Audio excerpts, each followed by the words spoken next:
Hey everyone, welcome to a new episode of the Red Devils Corner Kick podcast, a fan podcast dedicated to Manchester United Football Club. As always, like, subscribe, follow, whether you're listening to Apple Podcasts, Spotify, and watching on YouTube. And don't forget to follow on social media, whether it's on Instagram, TikTok, or X. It is Saturday. We do have a men's FA Cup game tomorrow, and we just had the women play this morning. This episode is going to kind of be a combined episode. I do apologize. I know when I talked about my episode this morning, which was very early this morning, we were going to have an episode just about the women's game and then the men's squad later tonight. Circumstances have changed, to say the least. I was not able to watch the game this morning. I had to listen to it through the Manchester United app. It wasn't available on YouTube through the Barclays Women's Sports channel. It wasn't available, as well as in Canada, Sportsnet does usually play Women's Super League, but due to the FA Cup for the men's league, unfortunately, that's been going on all weekend. So we have matches going on throughout the day. And then it's the same thing for tomorrow. So unfortunately, I was not able to watch Man United draw against Arsenal today. So I did listen to it through the app, through the radio. Overall, from what I was listening to, because again, it's hard to judge when it's someone, when you're not being able to see it, you have someone dictating it. And it's... From what I was listening to, the United had their chances in the first half. They sounded like they were moving the ball well. But it looks like Arsenal was taking it, was the main dominating team overall. They were playing at the Emirates. So there was a difficulty there. Riviere did take a yellow in near the end of the first half. And then she ended up getting her second yellow in the second half, which we made them go down to 10 players. Listen, I know fans have sometimes, how do I describe it? Critiqued Skinner's judgment, but when we're in this situation here with a player on a yellow, and I know it's Riviere, and I know how talented she is, but I know she can also play physical and as well, and Tulis Joy's got a yellow too as well from what I saw. But realistically, you may have to make that substitution earlier. You may not suspect them to go for yellow. You expect the player to be a little bit more cautious, but there's still that moment of where they could still sustain that red. Listen, at the end of the day, they still got the draw, United, but we didn't win. We got 1 point.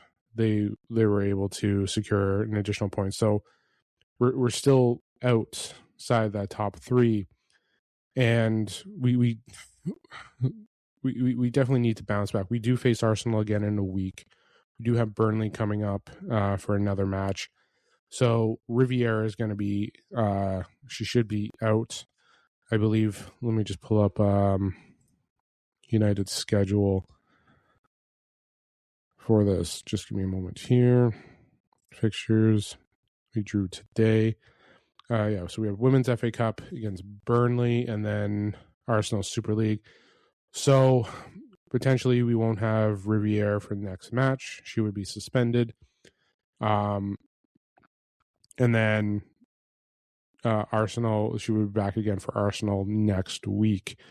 So that's difficult, to say the least. The one thing too is, again, this was this was Super League. Next week is the League Cup. That's the semifinals against Arsenal. But again, the FA Cup as well. So we have 2 domestic tournaments this week. So Jade will be rested for the following week's match, which is good. But when we have another domestic tournament, but we do have the depth. But again, Gabby George is out. She's out with injury. But the substitutions did come on. From what I was hearing, the substitutions did well.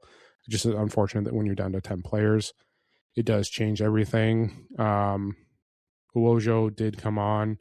Obviously, when she came on just before we go down to 10, she comes off. Lundqvist does come on, so that's a short play.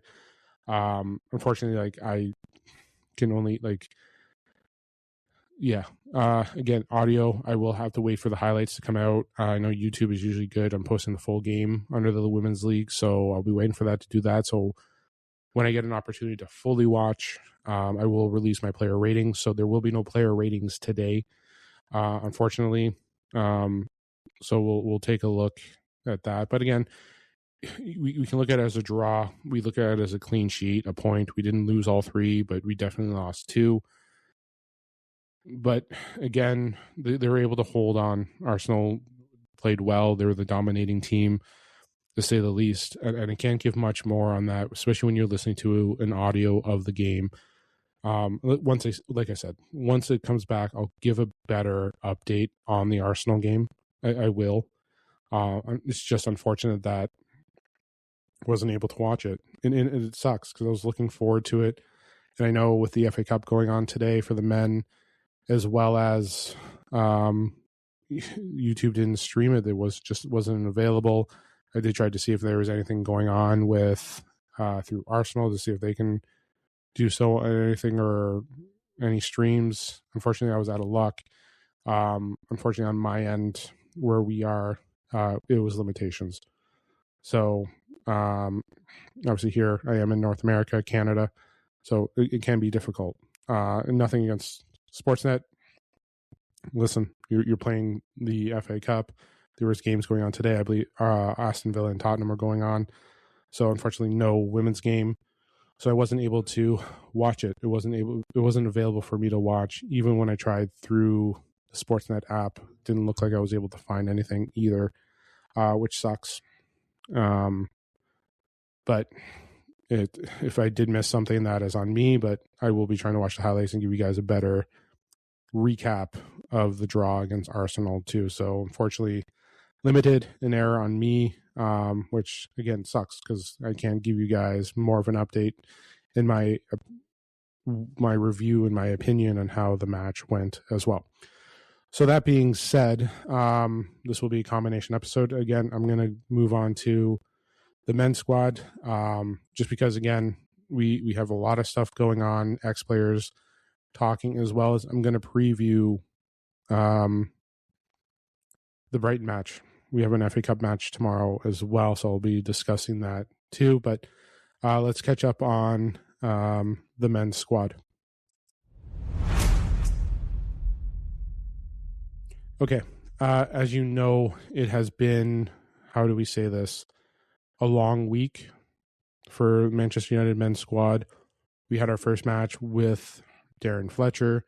Did do my post game on that. He's going to be managing his second game, and so on and so forth. Listen, first I'm going to say is, if you haven't been listening or checking posts on X, TikTok, or Instagram, you are noticing that the posts about what the 1958 are doing.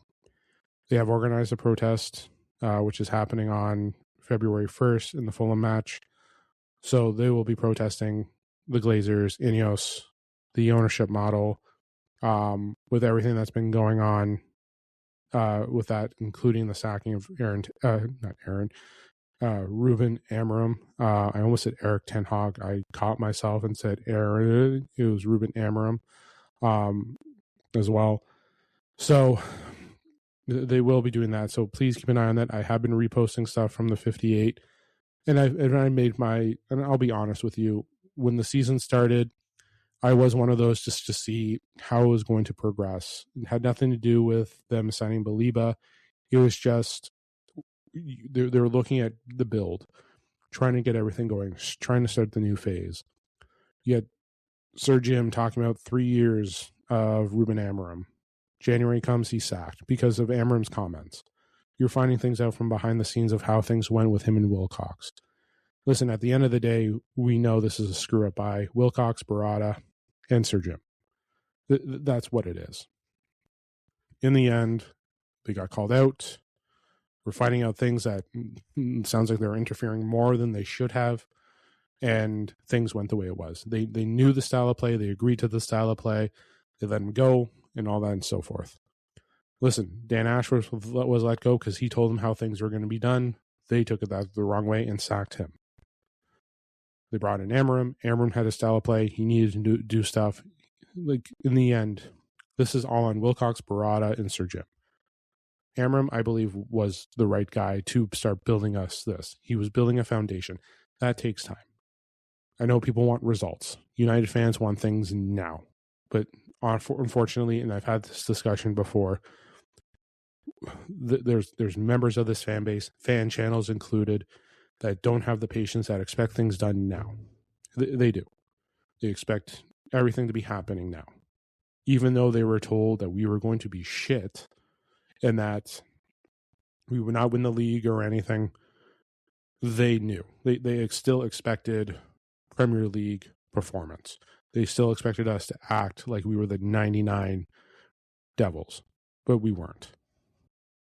We weren't doing that. The treble winners, they were nothing like that. The squad was nothing like that. The squad was getting behind the manager. They finally had a manager that was confirmed that was going to be there for 3 years. You've seen the players' respect that has been given. You saw what Ahmad has said about the relationship that he had with Amram. Now he's coming, like, Ahmad's still out with Ivory Coast. Mazraoui is going to be out even longer because Morocco beat Cameroon. So we're going to have Brian and Buemo back for the derby. Yes, chances are we may have Ivory Coast. We may have Ahmad coming back too. Who knows? But Morocco is onwards to the semifinal. But so on and so forth. Looking at it today, we had players that were loyal to him. We had players that were willing to play for him. We had players that were being disciplined and understanding. Yes, there was fan bases about. There was members of the fan base out there discussing about Kobe Mainu, and I've made my expressions about Kobe Mainu too. But there are things going on at this club that just were not working out. They weren't. And there was issues going on with that as well. So obviously there's a mix-up, but again, going back to it, the 50 are going to be protesting. Please pay attention to that. Obviously, the fan base is getting behind it, but please understand this, ladies and gentlemen. With everything going on, don't let, like, us bringing an ex-manager in, a former player, all this stuff, get you twisted of what the agenda is. There are fan bases out there. There are fan channels, accounts, everything supporting what they're doing to neglect what's been going on. We can't let that happen. We can't. We cannot continue to let that happen. You need to understand that this isn't going to change. In interim, planning for another guy. Listen, if they want a manager, they're going to have to get someone who is a puppet. That's what it is. It's a yes person. In the list that ex-players are putting, I saw Ancelotti there. I saw Tuchel. I seen Nagelsmann going to be there. Luis Enrique. People are throwing around Zinedine Zidane. Eddie Howe, there's talks about that. But, like, Ancelotti is not a guy who's going to be like, yeah, I'm not going to be doing what you say. Luis Enrique is not going to be doing what he says. He's going to be wanting to set things up. There's talks of Glasner coming from Crystal Palace. He may be a yes guy. You may go with Kieran McKinnon. He might be a yes guy. But if you're going to go for a manager, unfortunately, the manager is going to be a puppet. That's what it is. The manager is a puppet. You're not even the manager.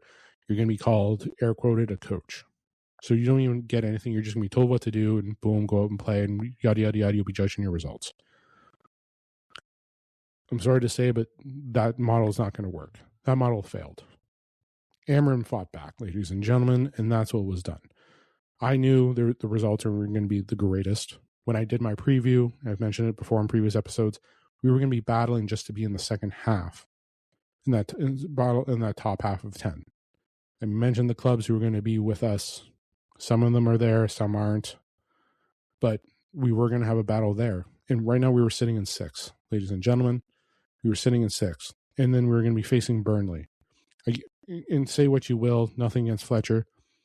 But chances are, with Ruben there, with Bruno returning, as well as Mason Mount, you're definitely going to see, you probably would have seen Kobe potentially. Like, I don't think we'll move away from Kobe. But if Kobe was back, but we're seeing here, like things probably would have changed for Ruben under that. You would have.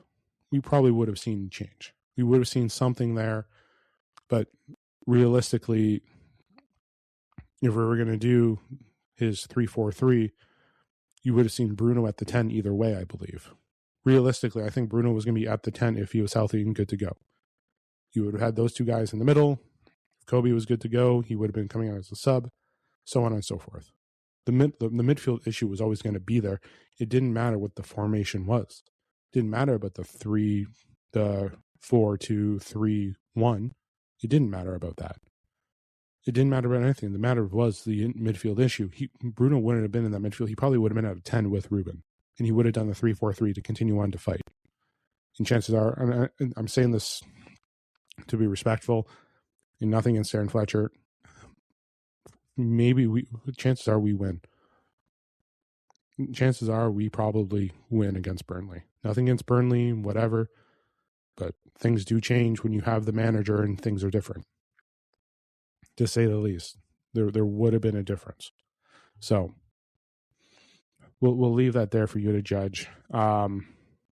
Listen, the ex-players, Roy Keane talking about Sir Alex, his comments, I'm 100% in agreement with what he was saying.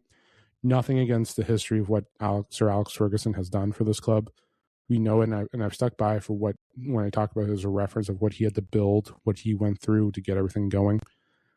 But again, and I've mentioned it before, ex-players who have influence at the club may put it into effect and cause more danger than actually being helpful.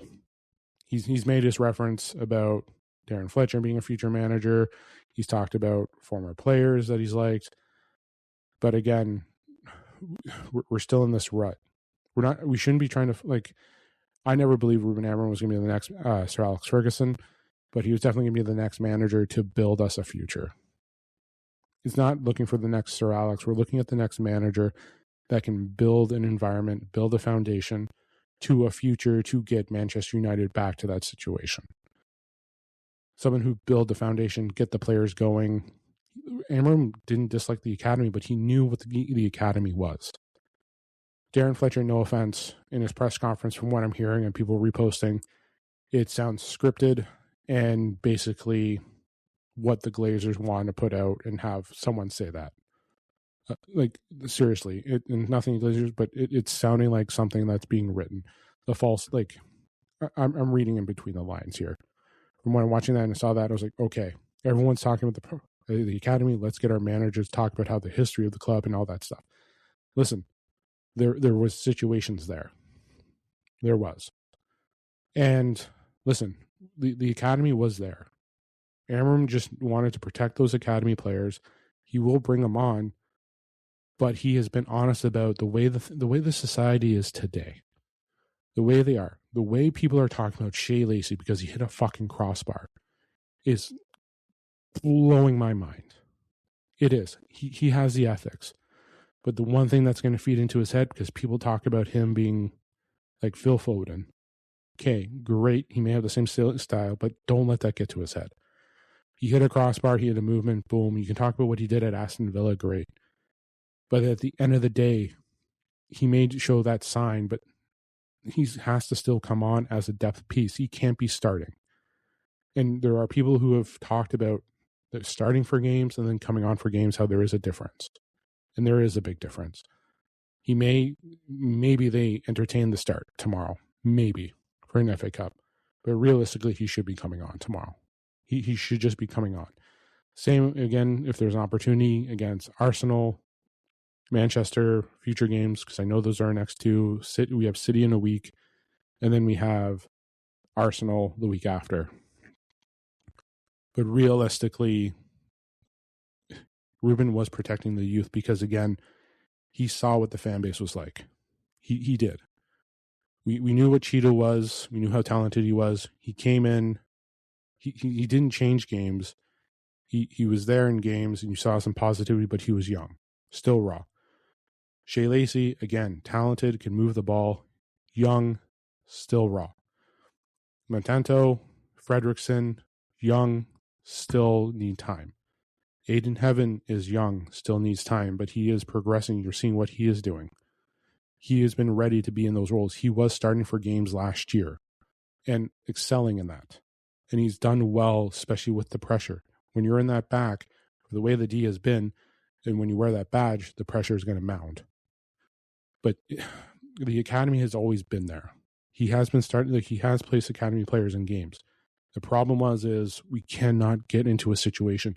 Look what's happening with Kobe Manu right now. He had a breakout year under Ten Hag.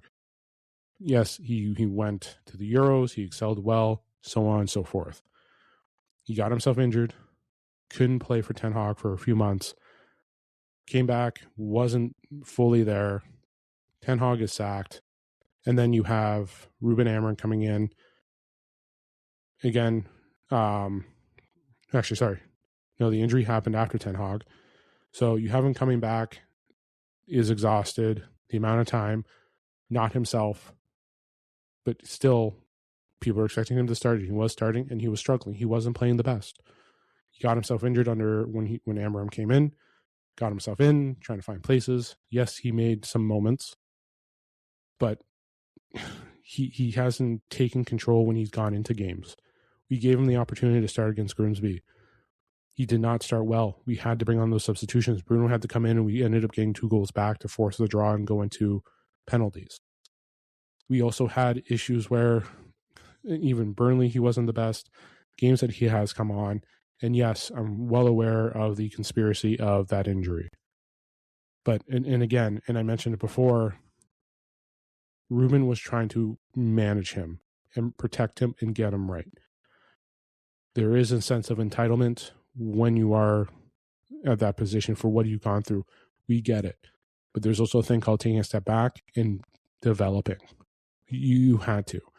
This is nothing against Ten Hag and building up that youth, but that youth became entitled, expecting to be great things. It got to the point where Garnacho is now sold. I don't want Kobe to be sold on that through that same reason, but he has to be developed. He didn't come into Burnley and change the game. He didn't do what he did to Wolves to help us win it. He didn't do any of that. He didn't do anything that was there to help us win a game. The manager was trying to develop him, protect him. Unfortunately, things have gone wrong for him, and he may be a player that has to go. And I know fans don't want to hear that, but he may have to go. So, to say the least, it's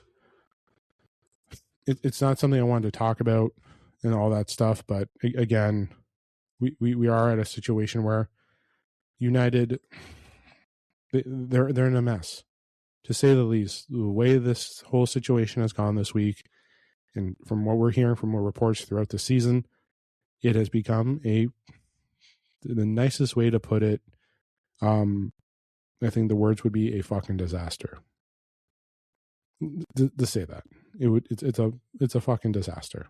So, but I will leave it there for that segment.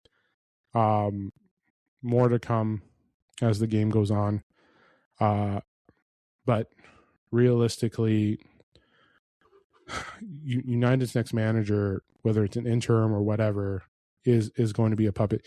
It wouldn't somehow magically shock me if Darren Fletcher just ended up being the interim for the rest of the year if they can find someone. But again, you have Darren Fletcher, you have Michael Carrick, and Ollie, all 3 ex-players. They're trying to, again, in Darren Fletcher's press conference, it felt he had something. Yeah, I felt Sir Jim Wilcox or Barada, the Glazers, just through that press conference from what I've been reading. The academy was never in doubt under Ruben.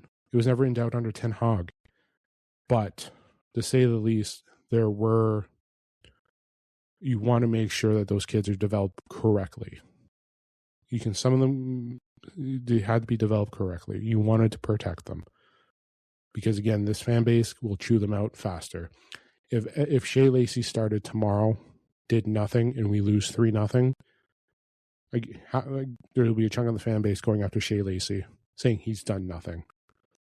He didn't win us anything. He didn't move it, but that manager was trying to protect him because this fan base will turn on anyone. It's the truth. It will. Any player, anyone who's just signed or been here, we saw it with Xerxes, Rasmus. We've seen it with Ugarte. We've seen it with, right now, Kobe, some of the fan base. Comments on, like, again, you go on a stint, you're not playing well, the whole squad will, or the fan base will turn on you. And that's what Ruben Amram was trying to protect with those young guys. It's great that the Fletcher boys potentially could be playing tomorrow, but you'll see comments if they're not playing well. You see what's going on. So, unfortunately, will there be a bounce tomorrow? Will there a win? I can't say that. I'm going for the win. I am. But let's talk about it. Let's move on to the preview against Brighton. Okay, this is our second go around against Brighton. Obviously, we played them earlier on, beating them 4-2, but this is an FA Cup. We may not see the full roster play. We may not see our full starting 11, but in my opinion, I would start the 11 because we have our only game this week. Because we're not back until, we did play earlier this week, but we're not back until next Saturday. So we have a lot of teams are playing today. Tomorrow's gonna be our extra day off. Some teams like Newcastle, Chelsea, Man City may be reducing who they're playing today because there are League Cup semifinals. The first legs are going on this week. So you have teams playing differently in that. But listen, tomorrow we have to be able to close out the game. Tomorrow is not going to be like the game that it was when we beat them 4-2. Let's say that to be this. And Buemo's not back until next week. As much as we have Bruno, Mount, Mainu back, okay, we have depth pieces. We still need to look at what's going on. The midfield is trash. So I don't know if Darren Fletcher's going to bench Casemiro, Ugarte, and put in one of the Fletchers. Shea Lacey could potentially start. They could potentially do a 3-4-3.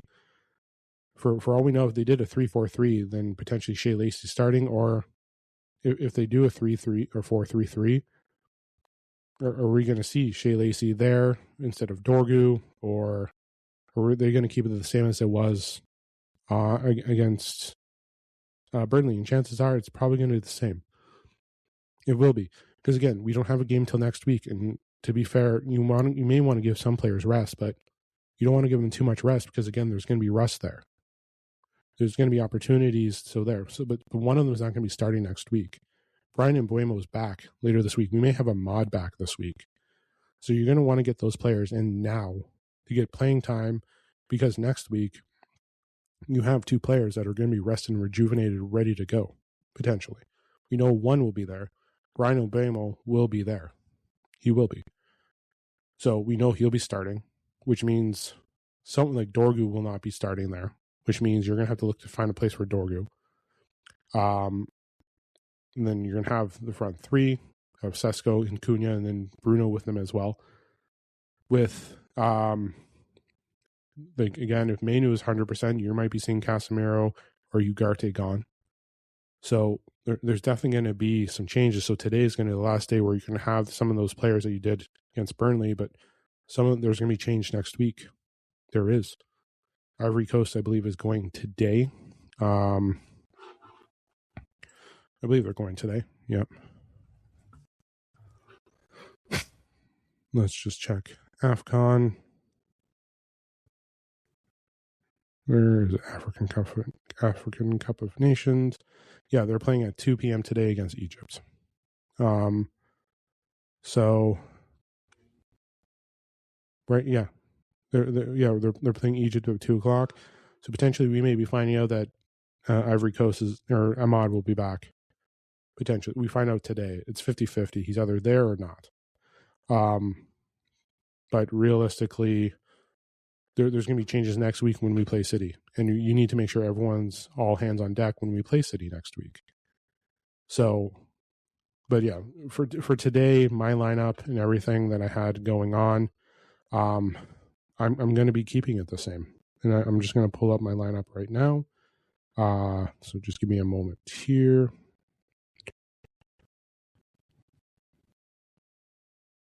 It's always, Slowly getting there. I do apologize for the wait. Just get everything here for Brighton. Got all my predictions. As always, I'm going for the win. I hope for us to move through the next round of the FA Cup. So let's just get everything going. So I have that saved. So again, my lineup. So we have Semi Lemens, Delo, Martinez, Heaven, Shaw, Casemiro. I have Mainu starting. I'm going to say Mainu is fit to go to start. He'll be replacing Ugarte. And then we have Dorgu, Bruno, Cunha, and Sesko starting up front. That's what I have here. So again, Lemens, Delo, Martinez, Heaven, Shaw, Casemiro, Mainu, Dorgu, Fernandes, Cunha, and Sesko as well. So listen, I'm going to be saying Mainu starts. One of them has, like Casemiro, one of them has to go unless we're going to a 4-3-3, which again, you can't take Bruno off.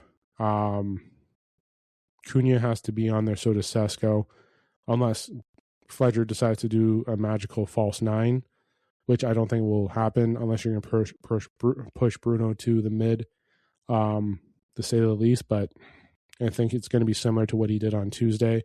But I think swapping out Ugarte for Dorgu or for Mainu, will be there. Dorgu, who has been playing well on that wing, I think he's done extremely well.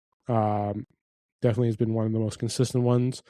At least since the Newcastle, he's been our most consistent player for all the games. So he's been playing well. So why remove him?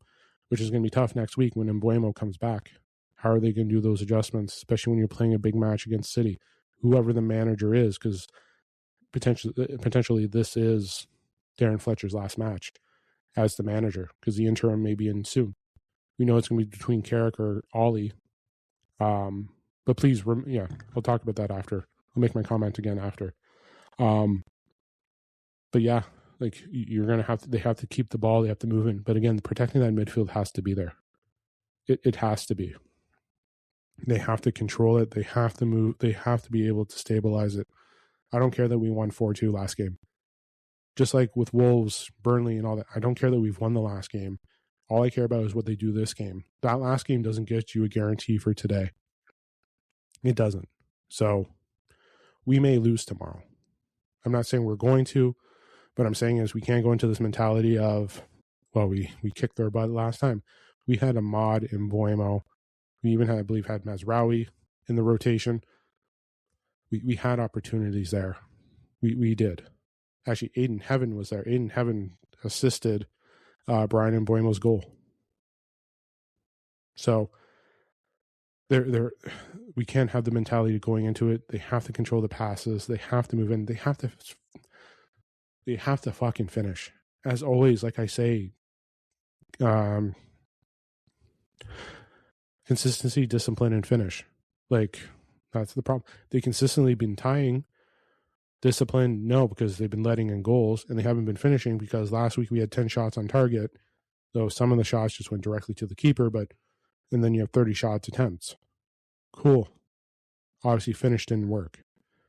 Consistency, discipline, finish. That's the story that I've been pushing for this men's squad, even for the women's squad too.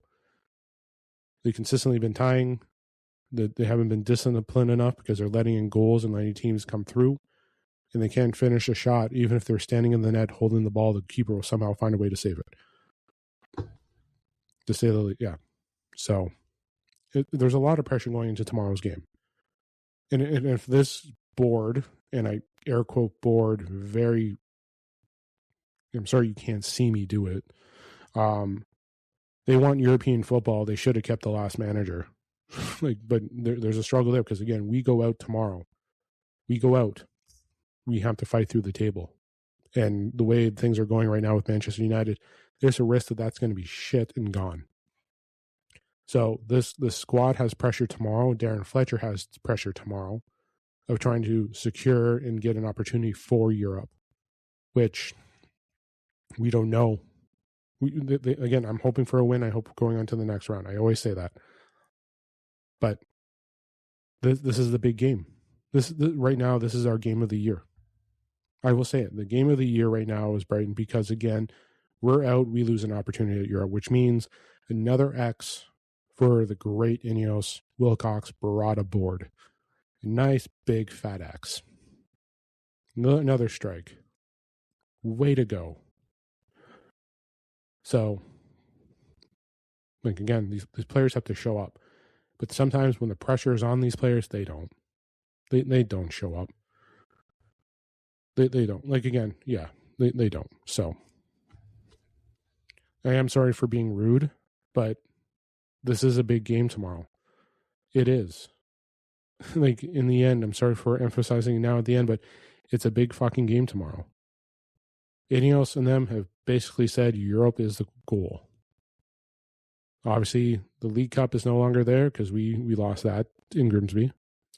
There's the FA Cup tomorrow, which we have to win to go on to the next. If we don't, there's no opportunity to get into Europa if we're out of the FA Cup. If we're out tomorrow, then we have to try and go through the league. And I've made my notice about that, about the teams that we have to face. So, yeah, that's what it is. That's where we are right now. But unfortunately, yeah, these players have to show up tomorrow. I would love a blowout by United. Just love for what they did, what City did today. What I would love United to do: score 10 goals and just win big and just boom, done. I'll be happy with that single moment because I know that means we live on to try and get into Europe for next year. But they have to win tomorrow. They have to win. Again, like I said, this is the biggest game of the year for Manchester United. And it is the 11th. It will be the 11th of January when that game kicks off. Yeah. So, yeah. So yeah, I'll start with my closing arguments. Not closing arguments. My closing for the pod. Listen, again, I do apologize for not giving a proper post-game recap of the women's game against Arsenal. It's tough. Hopefully soon I will see the updates and everything as well. I tried to search. That's why it was a little bit delayed with the review. So that's why I'm doing a combined episode of the pod.